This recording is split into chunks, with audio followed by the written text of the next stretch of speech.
యెషయా గ్రంథము 6వ అధ్యాయము 9వ వచనం 10వ వచనాన్ని చదువుదాం. యెషయా గ్రంథము 6వ అధ్యాయము 9, 10 వచనాలను చదువుదాం. ఆయన నీవు పోయి ఈ జనులతో ఇట్లనుము, మీరు నిత్యము వినుచుందురు గాని గ్రహింపకుందురు, నిత్యము చూచుచుందురు గాని తెలుసుకొనకుందురు.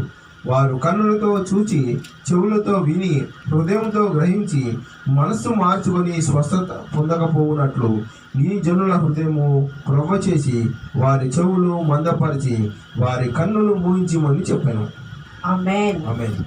ఇక్కడ వాక్యములో మనం చూసినట్లయితే ఏమి రాయబడిందంటే, ఆయన నీవు పోయి ఈ జనులతో ఇట్లనుము. ఇది అర్థం చెప్తా ఉన్నా, నీ వెళ్ళి నీ జనులతో ఇట్లా అనుము, మీరు నిత్యము విందురు కానీ గ్రహింపరు. నిత్యము వింటారు కానీ ఏం చేయరంట? నిత్యము వింటారు కానీ గ్రహింపరు. నిత్యము చూస్తారు కానీ తెలుసుకున్నారు. నిత్యము చూస్తారు కానీ ఏం చేయరు? వారు తెలుసుకున్నారు. వారు కన్నులతో చూచి, పెదవులతో విని, హృదయముతో గ్రహించి, మనస్సు మార్చుకొని స్వస్థత పొందకపోవునట్లు ఈ జనుల హృదయము క్రొవ్వు చేసి, వారి చెవులు మందపరిచి, వారి కన్నులు మూయించమని చెప్పి. దేవుని మాటలు వింటూ ఉంటాము, చూస్తూ ఉంటాము. దేవుని కార్యాలు మనము కన్నులారా చూస్తూ ఉంటాము. దేవుడు చేసిన ఆశ్చర్యాలు, అద్భుతాలు మన జీవితంలో జరుగుతూనే ఉంటాయి. కానీ మనము వాటిని గ్రహించము. ఎందుకు గ్రహించమంటే మన హృదయానికి ఏం పట్టినది? మన హృదయానికి ఏం పట్టినది? కొవ్వు పట్టినది అంటున్నాడు వాక్యం. మీరుగా వాక్యం కొవ్వు చేసినందున. ఇప్పుడు దేవుడు ఏమంటాడంటే, శరీర సంబంధమైన కొవ్వు అన్నట్లే, శరీరానికి పట్టిన కొవ్వును గురించి కాదు. హృదయం అంటే కొవ్వు పట్టి ఉన్నదంట. హృదయం ఏం పట్టినది? హృదయానికి ఏమొచ్చింది? ఇక మాట వినదు హృదయము. హృదయం దేనితో నింపబడింది? హృదయం దేనితో నింపబడింది? కొవ్వుతో నింపబడింది. కాబట్టి ఇక ఏం చేస్తున్నాం? కళ్ళతో చూస్తున్నాం, చెవులతో వింటున్నాం, కానీ గ్రహించట్లేదు, స్వస్థత తీసుకోవట్లేదు. అంటే ఆశీర్వాదాన్ని, దీవెనను మనం తీసుకోవట్లేదు. ఎందుకు తీసుకోవట్లేదు అంటే మన హృదయం కొవ్వు చేసింది. దేవుడు కూడా అదే అంటాడు, మీ హృదయాలు కొవ్వు పట్టి ఉన్నాయి, అందుకే స్వస్థత జరగట్లేదు. మీ హృదయాలు కొవ్వు పట్టి ఉన్నాయి, అందుకే మనకు విడుదల జరగట్లేదు, అందుకే మనకు ఆశీర్వాదం రావట్లేదు, అందుకే మనకు దీవెన రావట్లేదు. వింటున్నాం, చూస్తున్నాం, గ్రహించట్లేదు. ఆయన ఆశ్చర్యమైన కార్యముల మీద మన దృష్టి మనము పెట్టట్లేదు. ఆయన అద్భుతమైన కార్యముల మీద మన దృష్టిని మనము నిలపట్లేదు. అందుకే మన హృదయానికి ఏమొచ్చినది? మన హృదయానికి ఏమొచ్చింది? కొవ్వు బట్టి ఉన్నది మన హృదయం. ఆత్మకే కొవ్వు వస్తే ఏం చేయాలి?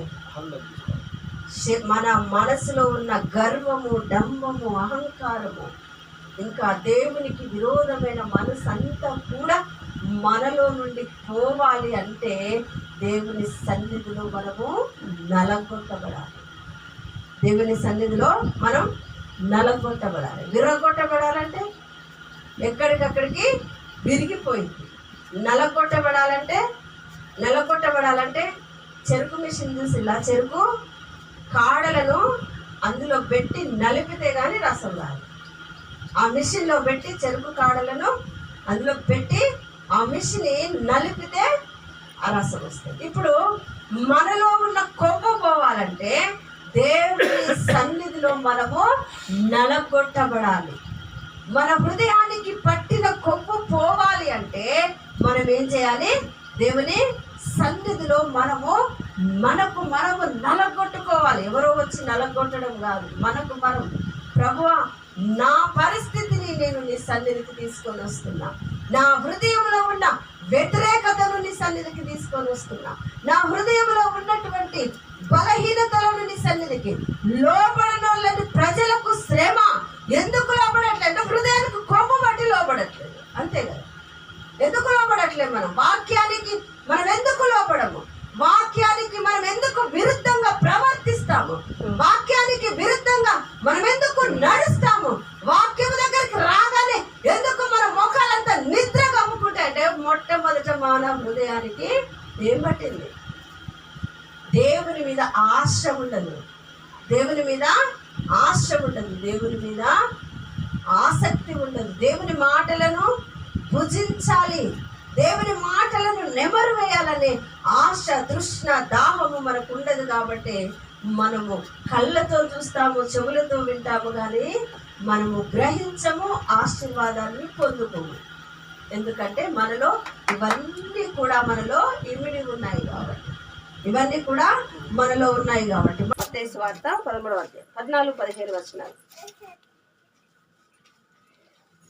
ఈ ప్రజలు కన్నులార చూచి చెవులార విని హృదయంతో గ్రహించి మనసు త్రిప్పుకొని నా వలన స్వస్థత పొందకుండాన్నట్లు వారి హృదయం క్రొవ్వినది, వారి చెవులు వినుటకు మందములైనవి, వారు తమ కన్నులు మూసుకొని ఉన్నారు గనుక మీరు వినుట మట్టుకు విందురు గాని గ్రహింపనే గ్రహింపరు, చూచుట మట్టుకు చూతురు గాని ఎంత మాత్రమును తెలుసుకున్నారు అని యెషయా చెప్పిన ప్రవచనము వీరి విషయమే నెరవేర్చున్నాడు. ఆమేన్. ఇక్కడ కూడా ఏమంటా ఉన్నాడు? వినుట మట్టుకు వింటారు, చూడడానికి చూస్తారు, గ్రహించరు. ఎందుకు గ్రహించరు? హృదయం ఏమైంది? కొవ్వు పట్టి ఉన్నది. హృదయానికి ఏం పట్టింది? దేవుని సన్నిధిలో మోకరించకుండా మన హృదయానికి కొవ్వు పట్టింది. దేవుని మాటలు విన్నా గ్రహించట్లేదంట. దేవుని మాటలు, దేవుని పనులు చూసినా కూడా గ్రహించట్లేదు. గ్రహించితే కదా మనకు ఆశీర్వాదం వచ్చేది, గ్రహించితే కదా మనకు దీవెన వచ్చేది. అది చేయకుండా మనం ఏం చేస్తా ఉన్నాము? క్రొవ్వు బట్టి తిరుగుతూ ఉన్నాం. ఏం చేస్తా ఉన్నాము? దేవుని మాటలను పెడచెవున పెట్టి, దేవుని మాటలను మనము పక్కన నెట్టేసి, ఆయన ఇలాగ ఉండమంటే ఉండము, ఇది చూడమంటే చూడము, ఇది గ్రహించాలి అంటే గ్రహించము. ఇందుకే మన హృదయానికి ఏమొచ్చింది? కొవ్వు వచ్చింది. ఎందుకే మన హృదయానికి ఏమొచ్చింది? కొవ్వు వచ్చింది. కాబట్టి ప్రియమైనటువంటి దేవుని సంగమా, దేవుడు మనతోనే మాట్లాడుతూ ఉన్నారు. ఎక్కడైతే మనం దేవుని మీద తిరుగుబాటు చేస్తూ ఉన్నాము, ఎక్కడైతే దేవుని మీద మనము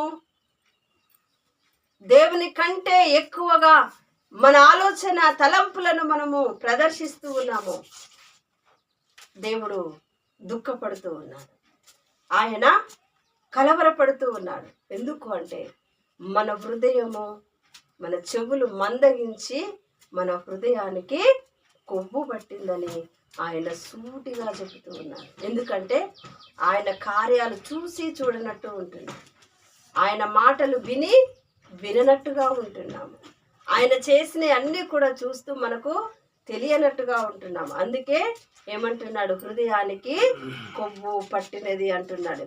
యోహాను సువార్త 12వ అధ్యాయం 39-40 వచనాలు. ఇందుచేత వారు నమ్మలేకపోయిరి.